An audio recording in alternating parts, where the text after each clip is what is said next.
Hello, good morning guys. So dito tayo ngayon sa Anis Store. So makita nyo sa aking likod.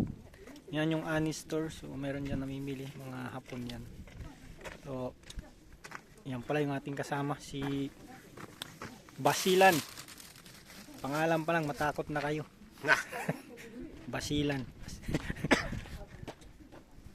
Yung sa lugar yung Basilan, sa kanya pangalan lang eh.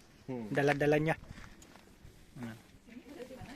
By the way guys, shoutout pala sa ating mga supporter dyan, solo supporters. Thank you po sa inyong pag-subscribe at patuloy yung pagtangkilik sa yung channel.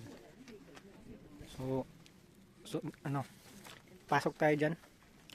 So ito kasi yung tindahan na Anis, kaya tinawag siya Anis ko kasi ibibigay mo yung bayad na walang tindera. Ikaw na bahala kung gugulangan mo sila or hindi. Pero nasa konsensya mo na yan pag gugulangan mo sila. Kaya nga Anis Store yan. So tara guys, pasok tayo, bili tayo.